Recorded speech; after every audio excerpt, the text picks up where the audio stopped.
Ladies and gentlemen, my name is Esports Money, ZSM, Mac10, whatever you want to call me, and welcome to Daily Number 5. Let's get started. Hey guys, if you like my content, hit those like and subscribe buttons. It really helps me out. Thanks.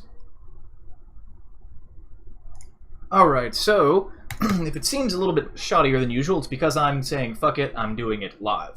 So, today, as you can see, bugs with Vulcan. Love bugs with Vulcan, that's always good. Oh, and now the stream is all wonky, but this should be resolved in a matter of moments. Looks like we have resolved the problems. So, this is being streamed live. I will probably not make the live VOD public. I'll just re-upload the local recording, because that seems to work better with YouTube's algorithm, and this will be posted tomorrow. The day that I'm recording this is August the 30th of 2017, for those of you that are not watching live. Proudly flaunting my Team Liquid shirt per usual. So today, I've been wanting to do a Kotl video for a long time. In general, I've wanted to do a support video for a long time, and I went looking through the top Kotl players because I couldn't find any public matches of GH playing Kotl. His match history is public, and he has been playing a fair amount of pubs lately, but he's been playing a lot of Invoker and a lot of Earth Spirit, which is all well and good, but the hero that I think we all are really interested in and want to see from him is, of course, the Kotl. So I went through Kotl and found Wings.iceice. So we're going to be going through a pub match of Wings.iceice. I could not figure out if any other professional players are notable. None of them have the verified check in DotA buff, so I'm going to go ahead and assume that they are not. And let's go ahead and get into it. So he will be playing Kotl, and you're probably looking at this build going, wow, he has boots first, and someone pulled him a tango, and wait a fucking minute, he's going mid. He's absolutely going mid. He's absolutely going mid Kotl. So I guess this is the closest thing to a Fun Day Monday that I've got going on right now, is GH going mid with his Kotl. So, welcome to GH going mid with his Kotl. Actually, I didn't even skip around when I first got this replay. I watched it, like, through the first 10 minutes, and I just sat here going, he's about to get the rune, he's about to get the rune, he's about to get the rune. Why is he about to get the rune? Yep, he got the rune, and he's going mid with a pooled tango and a couple of clarities. And let's see how this goes for him. So, Kotl mid is not something I would recommend that often, but considering I think the lower MMR people in this match were about 6k, that's relatively low MMR for a professional player. So, he can see the Riki there for just a moment. And somehow he still sees the Riki. I don't think he has any detection. Yeah. So Riki has backed off, and he will try to harass with his Illuminate, and he gets a couple of clarities here. Now, I'm not sure how much I agree with the decision to get a couple of clarities instead of a pack of tangos, because you got the Iron Branches, so a tango gives you more. That's why one pulled tango and an Iron Branch is kind of a lot of healing for him. But he will have Chakra pretty soon. In fact, he already has the Chakra up, and I believe at level 2, yeah, level 2 he's got 150 mana back for 35, so it basically reduces the cost of his Illuminate spam to 35 mana. So I feel like a single Clarity would be sufficient. And he does chase around the Riki a bit. He's got the Pudge babysitting him, but the Pudge is basically a roaming, like, very low position. And he feeds First Blood because he took Kotl mid. But that's not a problem for the hero of our story, Wings.iceice. And he returns to the mid-made, looks around, checks the scoreboard. I've got the net worth tabs up here for y'all, so we can keep an eye on how this goes for him. And what his basic idea is, and notice I made the comment about the tangos, he goes ahead and picks up the tangos. His basic goal here is to push the wave, try to get this tower relatively quickly, try to bully the Invoker out of the lane, and to stack. So he's going to be trying to do all of the things that you would typically expect to see from a lot of mids, most mids I would say. Especially, like an Invoker is a good example of this. He would love to bully you out of the lane, he would love to get an early tower, and he would love to be able to go over and stack. And iceiceice is going to do all these things.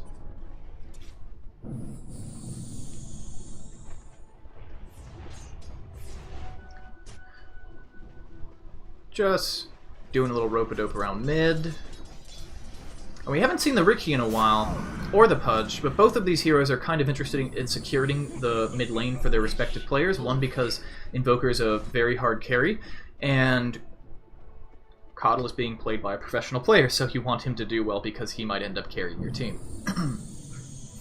So he's got a really interesting stacking strategy there. I'm going to go back for just a second on a more serious note. This is pretty cool. So he's going to, at 3 seconds, the projectile leaves, and at 5 seconds, a Illuminate Blast hits this. So 5 seconds before and 7 seconds, 6.5 seconds before the spawn time, 6.5 seconds before spawn time, the right click is released for this camp at a pretty far distance. He's about right here. And then he immediately turns and casts a no-charge Illuminate off here, not to do any damage, but to aggro the creeps and then get a double stack. Which he does get, because he's Ice Ice and he is good.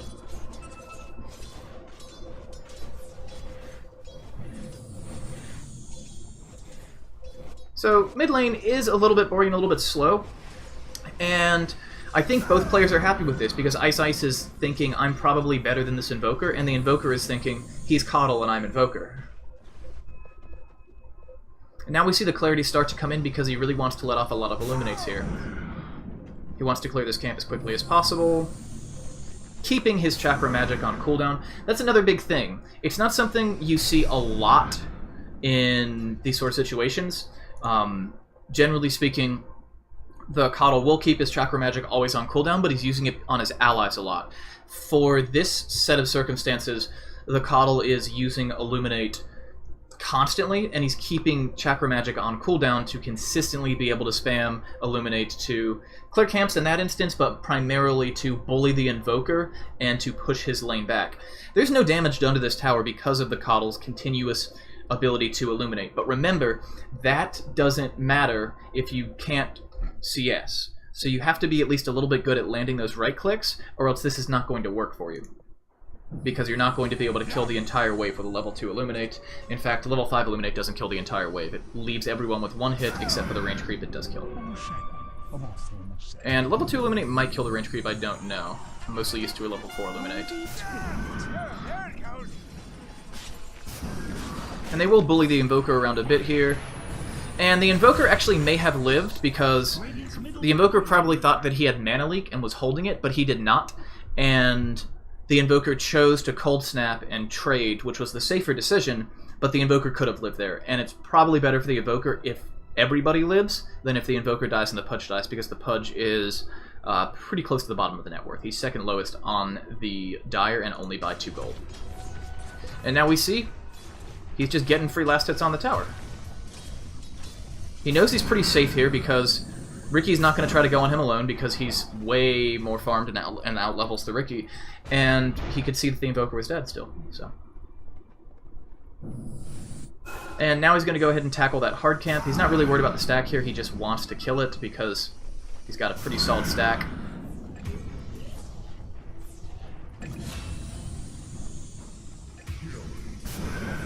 And he does go ahead and clear up the 2 stacks. So notice we're now at 5 minutes and 30 seconds. The Kotl has died once and gotten 1 assist. So not a great, like, balling out of control game, but at 5 minutes and 30 seconds, he's got brown boots, iron branches, a full 4-pack of Tangos, and he's got 2k gold in the bank. So he's having a pretty fun time mid.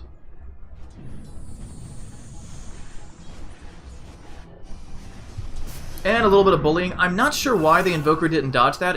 The Invoker might have a different, he might not have his game sounds turned up. You can't see. Actually, he could have seen because I guess he was back far enough that the little bit of vision from this high ground siege creep didn't reveal him when he was over here. But still, I think if you have sound on, you can hear that and move out of the way. Or at least be a bit suspicious.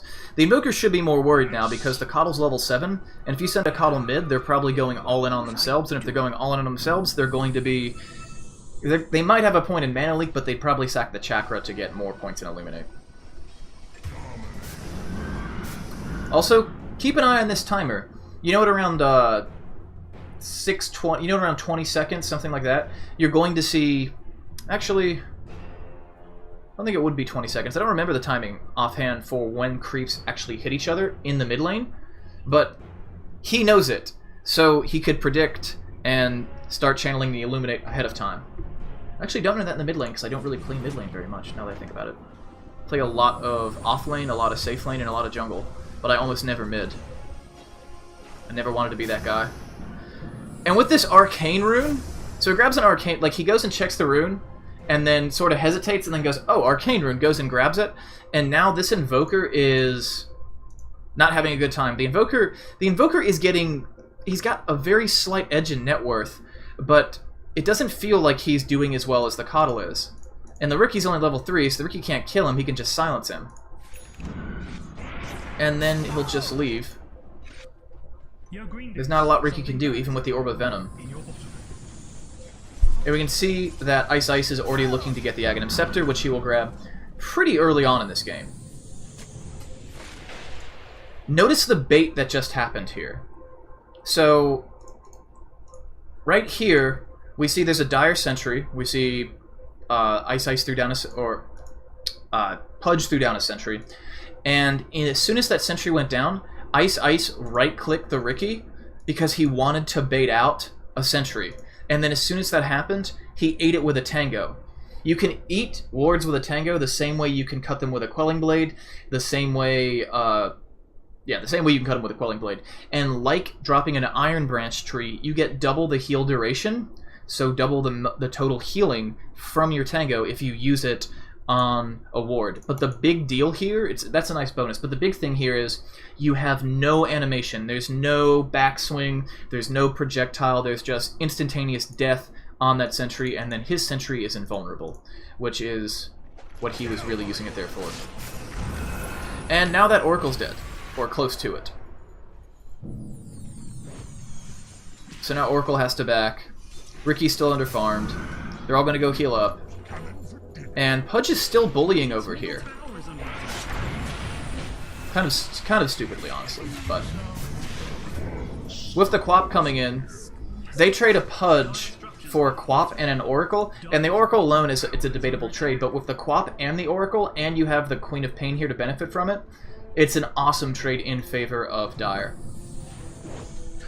And notice that this is a game where Dire is not cracking under the pressure, and they kind of could, because of the fact that they know they have to win this game early. They should know that this game can't go late, or they just get absolutely mauled, because there's a Terrorblade and an Invoker, and the only real carry that you have on the side of Dire is a Morphling. To some extent, the Quap, but that's basically it. Dire's bottom tower is under attack. Oh man, this is totally harshing my mellow. Checking the Morphling's farm. And the Morphling's not very scary yet, but Kotl is. Radiant's middle tower is under attack. And iceiceice now has 3 of the 4 pieces of his Aghanim Scepter. He's basically got Ags sub 10 minutes because of a couple of fed kills and because of killing 2 stacks. Yo, good guys. Middle tower got owned. What you gonna do? Get mad or get eaten? Use the illusions to scout, not much else to do with them. And stack time.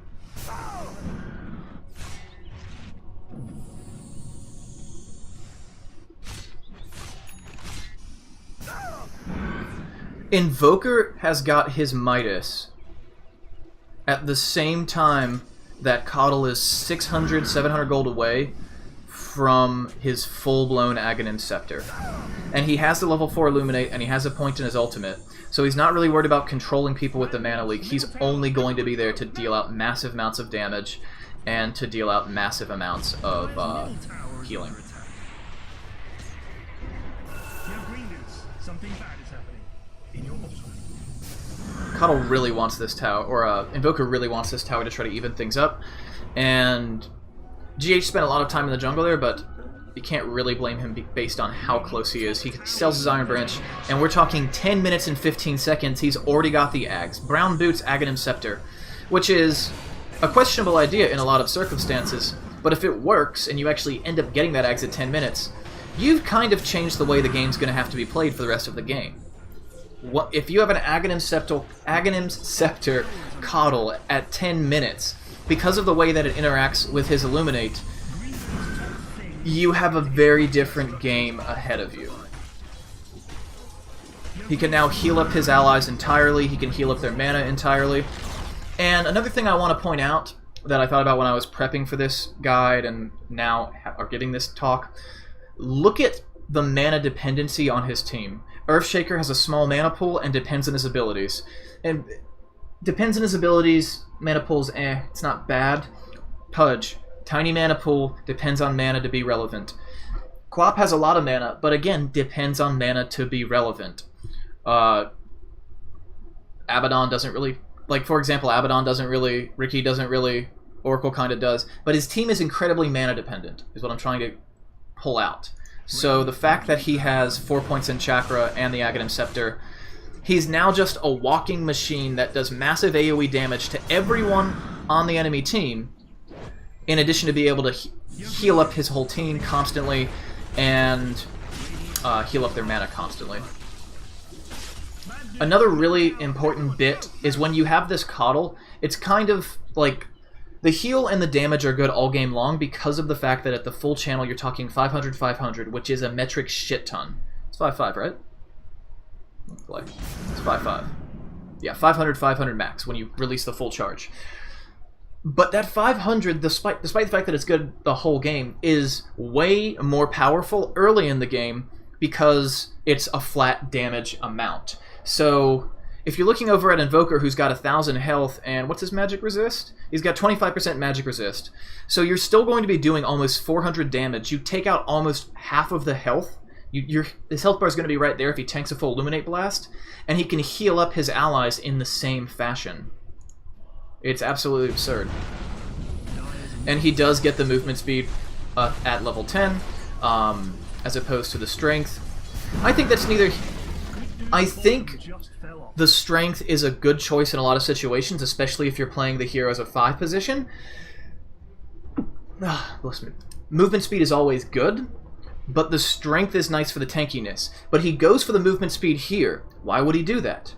Because Invoker has 300 more Kotl has 300 more hit points than Invoker right now. Because he has the Aghanim Scepter, he's tanky as shit. He's got 7 armor and 1,300 health as a hero that's historically played as a 5 position int caster at 12 minutes. And he's rushing a Blink Dagger. He's going straight for the Blink. He doesn't upgrade his boots because he doesn't need to. This will be a relatively long pause, so I'm skipping ahead. I'm going to turn this up just a bit. Okay. Dire's top tower is under attack. And this video is not going to go too long, because you kind of see what's going to happen with this pretty early in the game. When you are playing a sort of all-in strategy like this, you have to get that big tower advantage, that big map control advantage. God, look at that damage. The Terrorblade just gets slaughtered by this. It takes half of his health away to take 1 hit from it. It's insane. So, you have to get a lot of towers early, and you have to make the enemy afraid to leave their base. A kill lead is all well and good, but you need to get the tower lead and take the vision advantage. And since Kotl's about to have a gem, and his allies have been buying wards, and they're pushing those towers, if you get all those outer towers down sub 20 minutes and you have a gem, then you can go around de-warding and make your enemy afraid to leave their base. Once the enemy is afraid to leave their base, then you've kind of won, because your farm's just going to keep going up while their farm keeps going down. You can see they're pushing into the second tier 2 on the map at 14 minutes, and there's only 1 tier 2 left outside of the base. There's no tier 1 in the 3rd lane. Aaron, as soon as I'm done with this, which won't be long.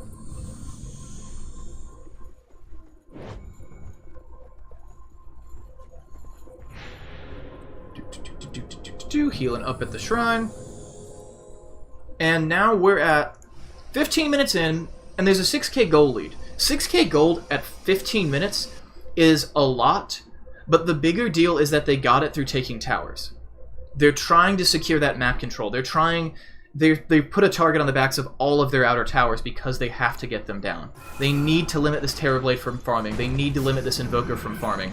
And if that becomes the case, if they can keep this 10k, if they can keep a 10k gold lead, 15k gold lead in 30 minutes, in 20 minutes, which is when the game ends, then Radiant's middle tower is under they are still relevant. Their Morphling is strong enough to bully the carries on the enemy team. Their Kotl is enough to sustain them during the team fights, and the Queen of Pain is enough to tear them up during the team fights as well, just based on that lead. But on even footing, they lose. But now they're starting to get out of control. It's going to get to the point where the Radiant is going to have to 5-man around tier 2s very soon. But they just took out the Abaddon. And they've mana leaked and now stunned up the Terrorblade. He gets false promised by the Oracle, but how much is that really going to do? Now there's no mana on the Riki. They pick the Riki off. And they're going to get another outer tower. Radiant's middle tower. And they're just going to push down mid. 16 minutes and 30 seconds with a Kotl mid, and they're pushing racks. Now, unfortunately for them, there is a glyph up, and now everyone is back alive on the enemy team, but Invoker has no mana, so he's basically got a Shrine to go back to Fountain. They're trying to use the Riki Tricks of the Trade to... I believe that's its name, it's all Tricks of the Trade. They're trying to use the Riki ult to do damage here, but the Riki is the second lowest farm in the game, just behind the Oracle. They don't really have a way to defend against this high ground push, and Invoker's back here healing up mana. Kotl is low on mana, but he can just give himself more because he has 4 points in Chakra, and they have the gem, so assuming that Kotl doesn't die, even if they lose this fight, they can just go around and pick off all of the wards on the map afterwards. I'm going to slow this down to 1x.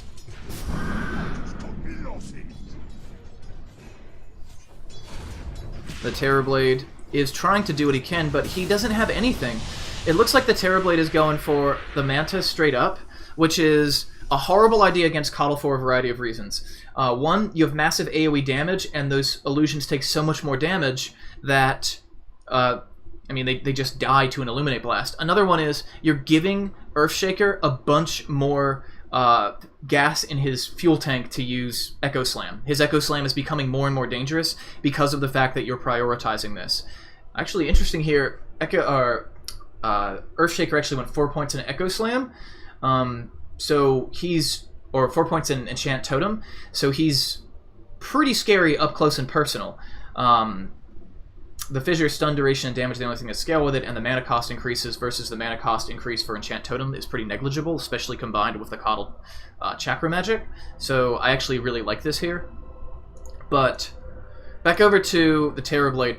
I think he's making a big mistake by going Manta at this point. I think Manta is an item that should be as like maybe 4th item or something against this lineup, because your illusions and something that Matrice, I think he's like 7,700k or 6,700k MMR. I know he was 65 a couple of years ago, back when the highest people in the world were like 7k. Matrice was one of the people that really popularized jungling Terrorblade back when Terrorblade was really, really overpowered, and even after he was nerfed.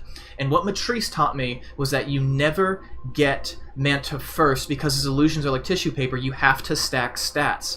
And by going for a Manta style, you're pushing the hero farther in the direction he already is. He now has more illusions, more things that are right-clicking on you at once, that are more vulnerable to AoEs, more vulnerable to that Echo Slam. And watch the fight turn out. I'm going to go turn on player perspective for the Kotl. And another problem here is that...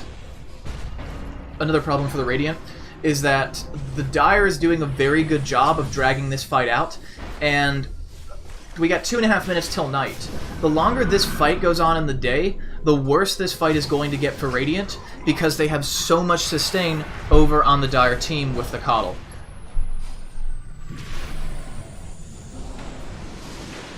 But if they push out right now and get caught pulling back when night sets in, then Radiant has a chance. But it's a little bit too late now.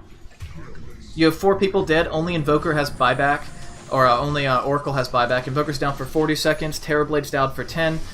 Terrorblade's meadows still on cooldown. There's not a lot that can be done about this. This Rax is going to fall, and at 18 minutes, you've lost both of your mid-Rax, and this is where I'm going to end the daily for today, because there's not a lot to see here moving forward. The big thing here is that he prioritized himself over anything else because he was a core Kotl. He was essentially a 2, but really he turned out to be a 1-position Kotl. He stacked well. He bullied his opponent out of lane using his Illuminate spam. And for this particular instance, all of that is totally fine, because he got the Aghanim Scepter so quickly, meaning that there's a lot of sustain in addition to all of the damage he's dealing out. He can pretty much just skip mech. He doesn't have to worry about Guardian Greaves or anything like that. At least, if the game goes late enough, he could, but now he doesn't care because he has the Ag's Illuminate. And furthermore, he has the Chakra Magic. So all of these heroes that are mana-starved on this team were able to get off a zillion more abilities than they normally would because of the fact that he has Chakra. And the only reason they aren't able to is because he's Chakring himself at times to keep up his Illuminate spam. But the largest AoE imaginable, across the largest distance imaginable, healing for 500 and dealing 500 magic damage, that's repositionable for you because you're basically permanently in spirit form, is incredible. It makes the hero really, really powerful. If you can get that Ags early enough on, it changes the dynamic of the game. Throw that on top of a mana-starved team, and congratulations. Where would you like us to leave your plus 25 MMR, sir? So thank you guys so much for watching, and I will see you next time.